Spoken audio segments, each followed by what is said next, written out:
ತಲುಪಿವೆ. ಇಂದು ಬೆಳಗ್ಗೆ CM Siddaramaiah, DCM D K Shivakumar ಸೇರಿ ಹಲವು ಗಣ್ಯರಿಂದ ಅಗಲಿದ ಯೋಧರಿಗೆ ಗೌರವ ನಮನ ಸಲ್ಲಿಸಲಾಗುತ್ತದೆ. ಬಳಿಕ ಹುತಾತ್ಮ ಯೋಧರ ಕಳೆಬರಹಗಳನ್ನು ಕುಟುಂಬಸ್ಥರಿಗೆ ಸೇನಾ ಅಧಿಕಾರಿಗಳು ಹಸ್ತಾಂತರ ಮಾಡಲಿದ್ದು, ನಂತರ ಮರಾಠಾ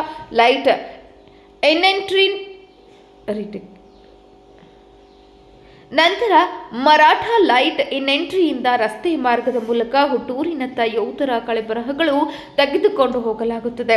ಇನ್ನು ಸಾಮ್ರಾ ಗ್ರಾಮದ ಪ್ರಾಥಮಿಕ ಮರಾಠಿ ಶಾಲೆಯಲ್ಲಿ ಅದೇ ಗ್ರಾಮದ ಯೋಧ ದಯಾನಂದ್ ಅವರ ಅಂತಿಮ ದರ್ಶನಕ್ಕೆ ಸಾರ್ವಜನಿಕರಿಗೆ ಅವಕಾಶ ಮಾಡಿಕೊಡಲಾಗಿದೆ. ಮಧ್ಯಾಹ್ನ 1 ಗಂಟೆಯ ನಂತರ ಸಕಲ ಸರ್ಕಾರಿ ಗೌರವಗಳೊಂದಿಗೆ ಅಂತ್ಯಕ್ರಿಯೆ ನಡೆಯಲಿದೆ.